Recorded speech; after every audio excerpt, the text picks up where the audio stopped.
Welcome to Good Morning Hospitality, your one-stop shop for the latest news, noteworthy trends, and thought-provoking discussions across the industry. From hotels to short-term rentals to all things travel and hospitality, you'll find each episode equips you with the information that you need to start your week. Join us on Good Morning Hospitality every Wednesday, wherever you get your podcasts.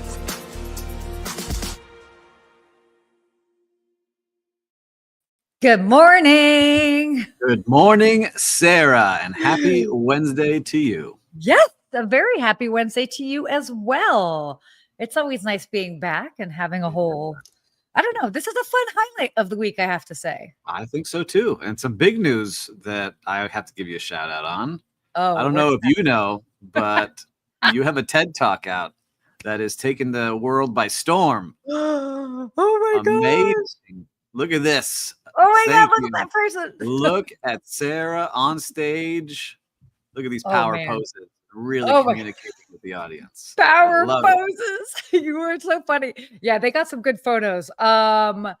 Tell us about it. What is it like to give a TED Talk? Oh my gosh. Well, first of all, I definitely have to say, what a crazy experience. And if you guys haven't seen it yet, would mean so much to me if you guys checked it out. I've shared it on every platform. So the link is out there, but it's called The Secret to Making Someone Feel Special. And this came together. I did it actually in October 10th. In Davenport, Iowa, hence the reason why it's TEDx Davenport. And the process was wild. I got booked pretty last minute in the scheme of things. And it was like coming at the tail end of a busy season. We all know how we have like these waves of seasons. And of course it happened right in the middle of this busy season. Oh, yay. Thank you. Thanks for sharing the link. Our super fan is here. Oh yeah, we have a super fan. Thanks, Kay Frederick. So it came together, and then normally after you do it, they end up publishing it on the TEDx YouTube anywhere from like 4 to 8 weeks after you do it. Well, I start seeing they start publishing everybody else's that also was on the same talk as mine at the same evening. And I'm like, where is mine? Next thing you know, I get a message like, you were chosen as an editor's pick. And they're like, the cool thing about that, and it was released on February 13th, right before Valentine's Day. So what a fun time to be thinking about how to make someone feel special.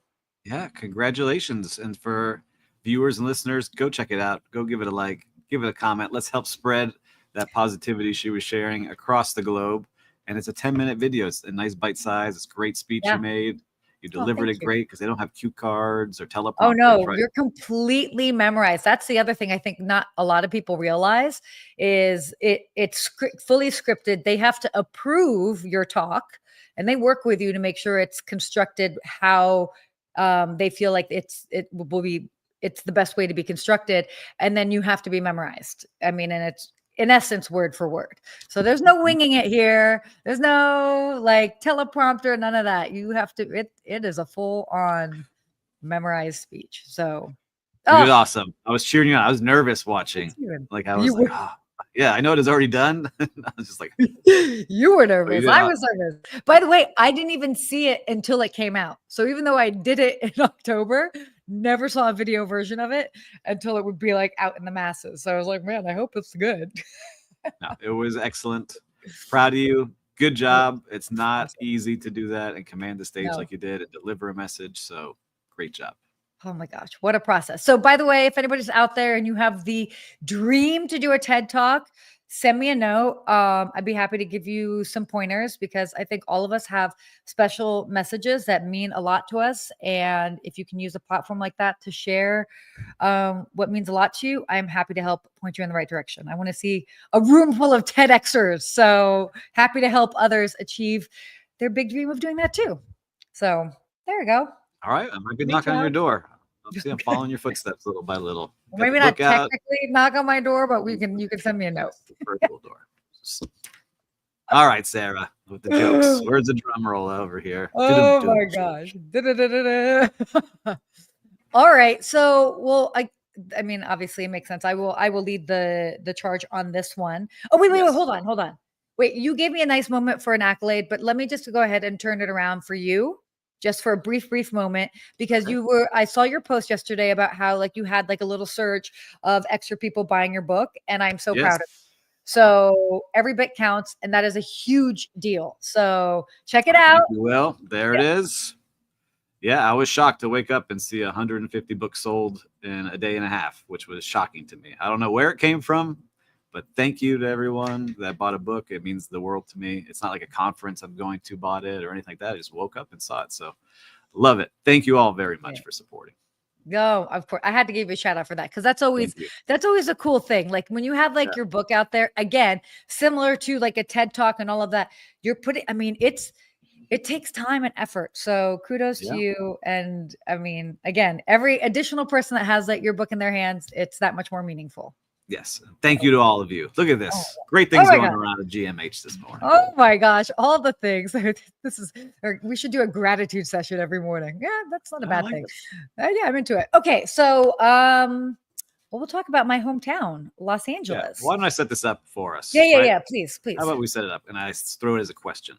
Sure. All right. From Miami, it looks like the whole city has burnt down, is what they show on the news. It looks like it's not a place to go visit, but people need to go back and travel to Los Angeles. Tell us what's going on actually on the ground. And we saw this article in Travel Weekly. So why don't you set it up for us? Yeah. So, I mean, right now we're seeing a big push. Like I'm sure you guys are seeing, Los Angeles is open. Definitely come and visit. Again, the reality is it's two areas were the ones that were burned, that had significant damage, obviously from the fires, but a solid majority, probably 97% of the rest of Los Angeles is fine.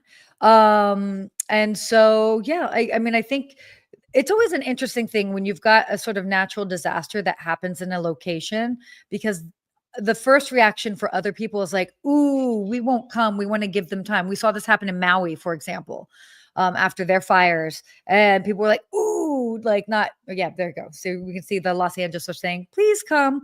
But at the end of the day, many times, and so long as there's appropriate infrastructure, that's a wonderful time to visit.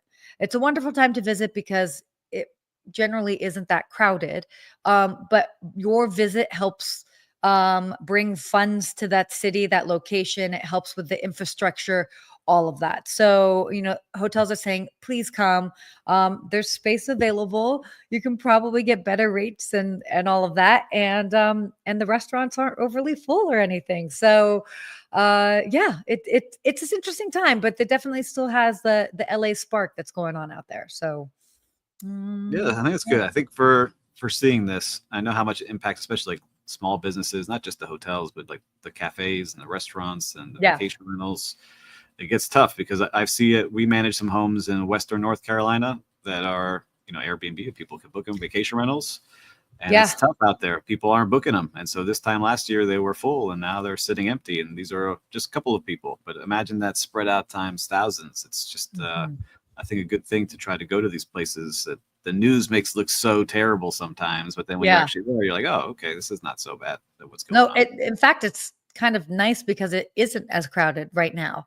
So, So if you were at all thinking about coming to Los Angeles, you totally can. I'm looking right now at bright blue skies. We've had a lot of rain, so that makes the air is clean and clear. All right. So I've never been to Los Angeles. Give me a 24-hour day. What should we be doing? Oh gosh. We're going to have breakfast where? Where are we going? Ooh, okay. So, well, first of all, I will always say a place that I like to start or at least stay is in West Hollywood. And yes, I'm partial to that because I live in West Hollywood, but geographically it is in the center of the city. So it makes it easy to get to everything. So stay off of the Sunset Strip at one of those hotels there. Start your day at Dialogue Cafe. Dialogue Cafe is this epic, like American dream story. It started as a small cafe that was just like a neighborhood spot that like some people went to. And during the pandemic, they did a lot on social media and they've blown up. And it's like, it's just grown and it takes over the sidewalk. And it's so cool knowing what it started as and what it does now. And they have a very vibrant social media scene. So that's kind of fun. So start there. If you want to do a hike, not too far away, very much in my backyard, you've got Runyon Canyon. What's so cool about that? You can see the Hollywood sign. You could actually look over onto Hollywood Boulevard. When you come down, just do a quick loop through Hollywood Boulevard as like when you're in New York, you want to just walk through Times Square. You kind of do a quick walk through that. Then I would head over to the beach and then you go to Santa Monica, check out the pier. The Santa Monica Pier is the first fully solar powered Ferris wheel, which is kind of cool. You can do a little restaurant there for lunch, or you can head down to Venice Beach on Abbot Kinney. Really great as well, too. A lot of delicious places there. Cute place called The Butcher's Daughter. At that point, then I'd come back over sort of to this part of town, do late afternoon in Beverly Hills, maybe do an early dinner in Beverly Hills, just because it's nice to kind of walk around, window shop, and then head back to your hotel in West Hollywood. You've got a lot of nightlife there. You can go to the Famous Comedy Store. You can go see a concert at the Whiskey A Go-Go or whatever it is. So lots of things. And just in that one day, you will have checked off so many iconic places to see in the city. Love it. So now Travel Weekly, you can take this report from Sarah Dandashy, put it out to the world. You've got your 24 hours in LA from the next Oh my God. Yeah, there you go. Thanks for asking a concierge. So yeah, come to Los Angeles if it's on your radar. We would love to have you. All right, next topic here. Deer Valley's resort has had a significant expansion. So the Deer Valley Resort in Park City, Utah, there we go, is undergoing a major expansion, adding over 3,000 acres to its skiable terrain. What's so cool about this is that it's going to more than double the size of the current resort. And then basically it'll be positioned as the fourth largest ski area in the US. That's huge. And I love it too, that they're adding a new East Village. Yeah. So what they're saying is they're going to create new amenities, new guest experiences to kind of elevate everything. And so look, I'm not a huge skier being down here in Miami. No, but the times I have gone have been great, other than the last time where I almost flew off the mountain because I didn't know what I was doing. But this sounds good to me. I would like to hang out and check out the lodge, the experiences, check out their spa. I think that would be a lot of fun when I'm over there. Well, and what I will say, just because I just did a TV segment on it, we are entering the season of that sort of like late season skiing, spring skiing, which is a fantastic time. If you to go skiing, you've got these bluebird days where it's, beautiful blue skies. The snow is still fantastic. That you've got a lot of little parties that are going on in and around the area, at the different big ski destinations. So this is kind of coming at a good time for that. So yeah, I love it. Maybe it gets me going out there again on that mountain. I haven't been maybe. Well, I'm kind of right there behind you. I have not been an avid skier so much of my life, but I'd go out there now and do it. Sounds good. Deer Valley, let us know. Woo! All right. Let's talk about air travel. Well, there are a couple things to talk about that. Do you want to lead this part of? Well, I would like to talk about this first.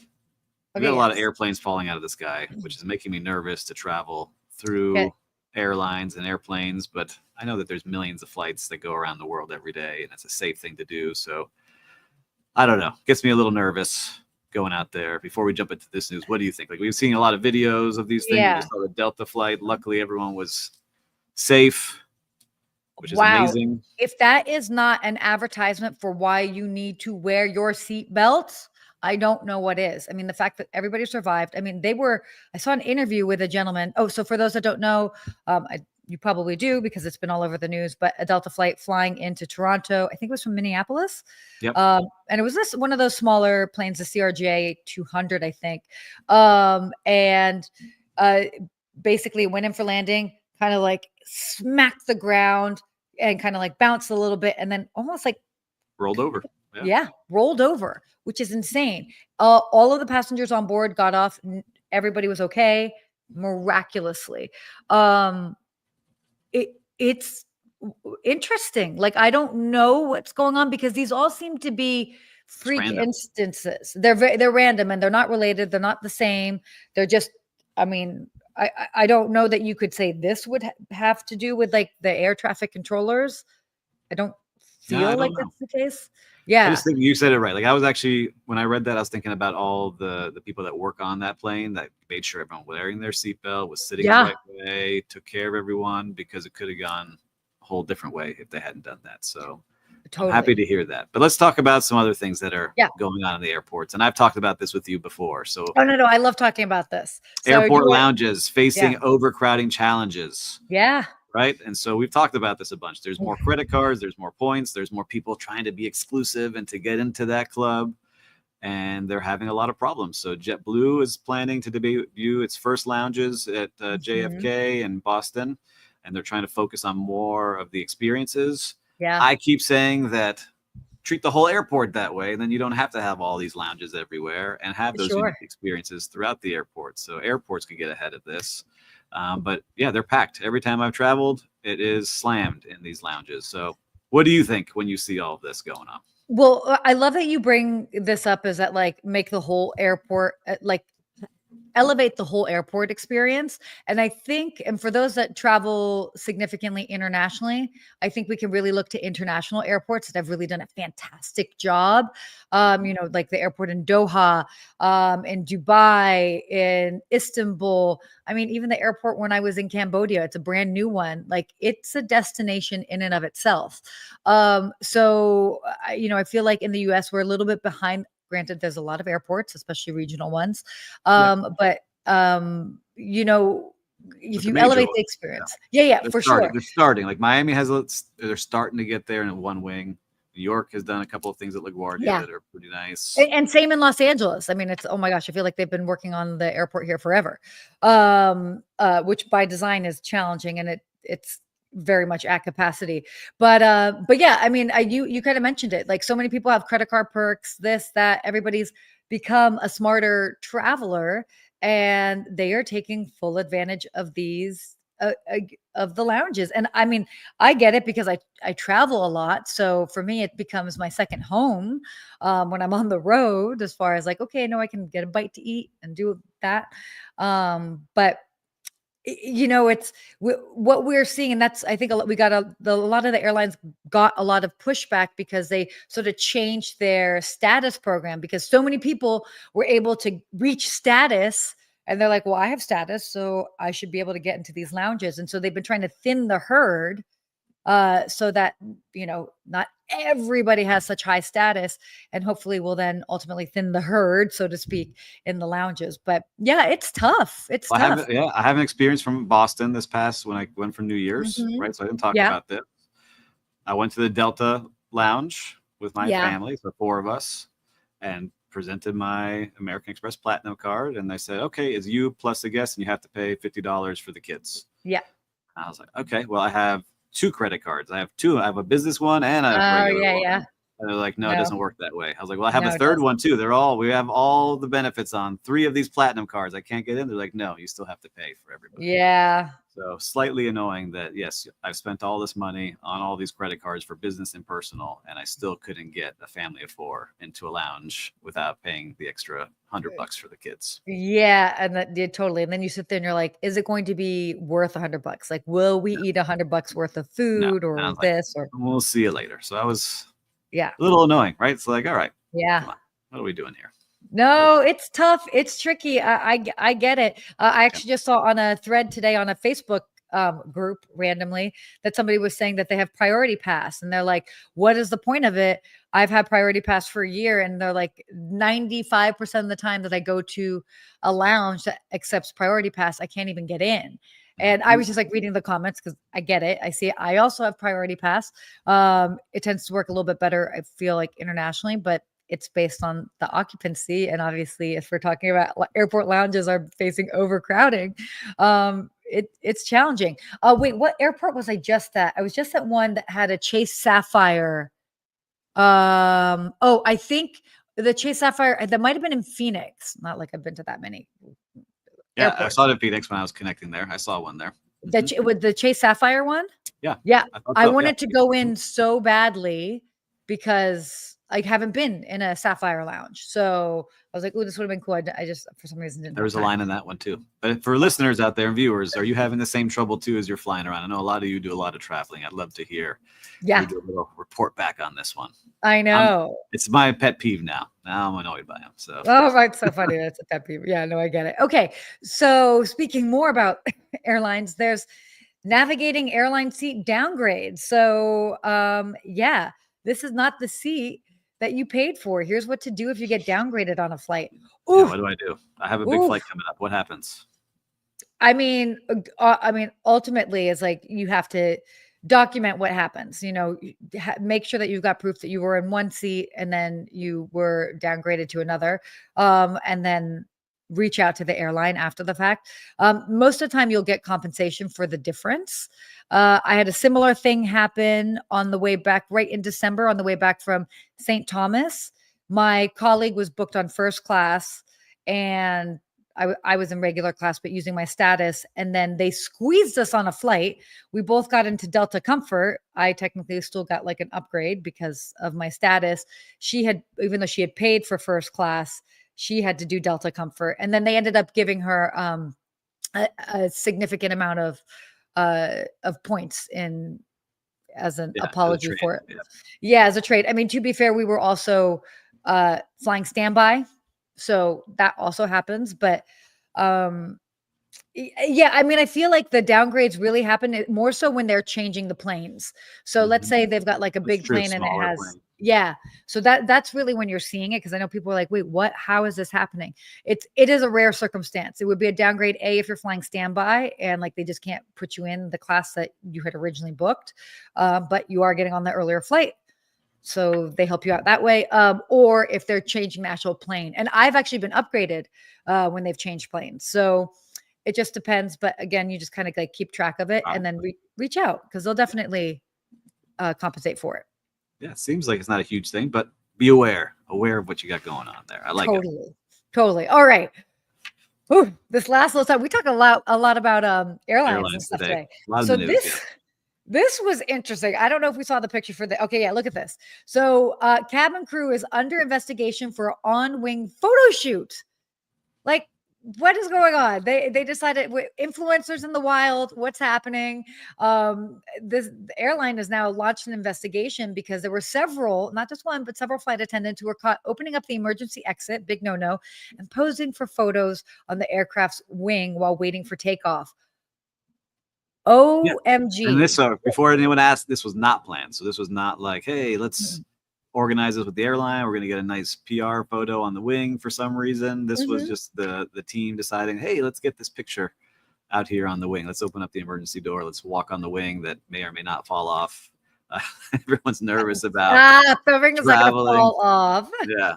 But just not great timing, right? When you see all these things happening, got to be a little bit self-aware, just not good at all. So I don't know what else to say about this other than this is crazy. Like, you don't need to get that photo that way. Well, it's interesting. Like, they clearly never posted the photo, or else we would definitely see. But I'd want to know, like, who are these? Like, do they have a significant following? Like, we'll find out, I guess, at some point. But talk about doing it for the gram. But yeah, that is. It was in South Korea, so who knows what was going on over there, it looks like. So anyhow, but this brings me up to another question.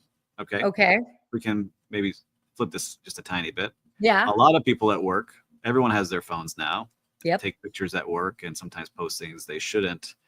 Do you have any guidelines that would be good for hospitality companies to allow their team? How do we get that? Because everyone still has their phone on. There's an addiction. You tell them they get put in the locker or put it away or do things, but everyone still has it. Still taking pictures everywhere. How do you control that? Well, I mean, so it's interesting that you bring that up, because I give a lot of thanks to my last place of employment, because they allowed me to, it was, again, within reason, but it's like I posted stuff about the hotel and I would tag the hotel and I would be like walking behind the scenes and still tag the hotel. So, I mean, at the end of the day, it's like, so long as you're doing it in a respectful way, you're not throwing anybody under the bus, it's all positive. I feel like hotels should actually kind of embrace it, because that type of stuff, like, people love that. Have you seen the doorman? There's a doorman in New York City that dances outside of, and I forget the hotel, and I think it's a hotel and not actually like a home, or condos, and like, how cool and exciting, and Yeah. so if it's done well, like, it's That's the thing. great. How do you do it well? That's what, because I like it. I like doing it. I got in trouble a couple times at my last hotel. Yeah. The corporate director of marketing would call me and say, take down that post. But wait, And okay, so when they told you to take down the post, what was wrong with your post? Was it for bad? Like, you one of weren't them, complaining, like, you don't no, wanna. it was during COVID and people were not, they could not tell they were 6 feet apart in a meeting, right? Like, even though Okay, I made sure yeah, everyone was split up or spread out, they was, hey, it's not far enough.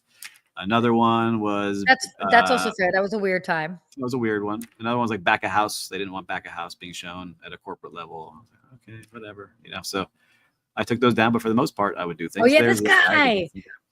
Dude, this So I think dancing that there's doorman. good things though, because then, you want people to promote the business as if they are owning it and doing a good job and showing. Like, I Sure, see there's a guy on Royal Caribbean that does a great job. totally. He's a musician, but he shows like behind the scenes on TikTok, and I'm like obsessed Mhm. with it. Like, oh, that's what their cafeteria looks like. Oh, that's so cool. Like, To here's the day in the life. totally. Mm-hmm. See, people are into behind the scenes. So, I mean, I think it's one of those things, like, so long as it's tastefully done, it's not like they're going to be showing anything that should be. I mean, obviously, what you're talking about, the pandemic thing, was a very specific Yes. thing. Oh, yeah, me too. And like, there was just a weird time in general. But like, I think properties should embrace it so long as it's done in a positive light. But it's also tricky too, because let's just say somebody shares something. Okay, Private, yeah, somebody I used private to work about with. guests, right? Like I could see like Yeah, obviously they can't do that. That's like a for sure a no-no. But let's say they do share something positive, but then you go to that person's Instagram page or their TikTok, and then they have like scandalous stuff that they're posting, like, you know, bikini photos, or like whatever, different things that are kind of scandalous. I could see how that it does get tricky, because that, for example, the person's, represents the brand. Yeah. yeah, that's not really in line with it. So it is a challenging fine line. I would just say that if somebody is going to do that, if you are employee going to do that, just think about the bigger picture, Mm-hmm. and if you're going to do any of that stuff, just try to have it on one of your more professional pages. Just, you know, you're Yeah. taking ownership too. Like, Keep it thank you. professional. I think that's a good tip. Keep it In the professional. That's right. hotels, we give a couple filters. Like, this is what you're allowed to post. I think that would be helpful too. Some guidelines. Yeah. Yeah, yeah, for sure. For sure. So, all right. Let's get to our real-time recap. Let's do it. What have you seen out there in the world of I got hospitality? a couple things going on. Okay. Look, I'll tell you like this. I'm booking. My kids have their birthdays pretty close, and so we're doing a joint birthday party at Fun. a. I won't give the exact location because who knows who might show up. But we're planning at a place, and they made it Okay. very easy to book. Awesome. Right? There was a couple places you had to call. No one's getting back to you. You have to email. I have to text. I can't get anyone. Yeah. This one made it very simple. Here are the packages. You can book it directly online. They have a party host call you, and then they set Awesome. up everything with you to organize it in a nice, easy way. And it's stressful booking these things in the first place. So Yeah, to right? have it booked nice and easy, to really care about what the parents go through and not make them jump through hoops. Excellent job. And I'll report back once the party's over to see if it actually went well. That's awesome. I love it when that type of stuff like ends up working out. Like, yeah, it's cool. Wait, Yeah. so, well, I was going to ask when the birthdays are, but you could say afterwards. Yeah. If They you had their birthdays. So got now they're 7 and 9. That's amazing. Growing fast. That's amazing. Oh my gosh, that's Growing awesome. fast. And so one other thing going on too, Yeah. Wine and Food Festival down here in Miami Yes. taking place. All the stars are starting to check into their hotels.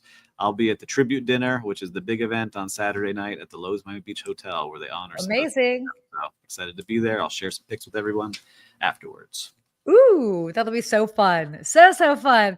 All right. Well, I had an interesting experience over the weekend. I actually flew out of Burbank Airport for the very first time. And for those that know Los Angeles, obviously you've got the main airport, LAX, but there's also an airport in the valley, Burbank Airport, which is a fan favorite. People love it. I knew it was going to be a cool experience because it's a smaller airport.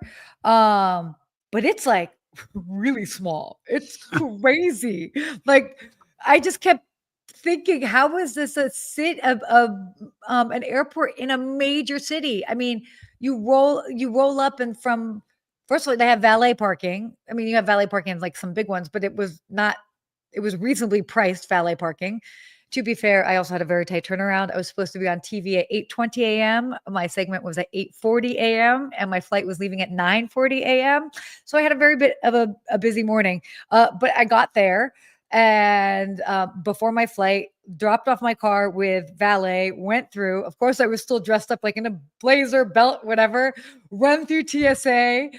Just like laughing because I'm like, we just need to get through here, like, and just keep it light, keep it upbeat, even though inside I was like having a meltdown because I do not. But TSA was super friendly. Everybody was great. They were having a good time.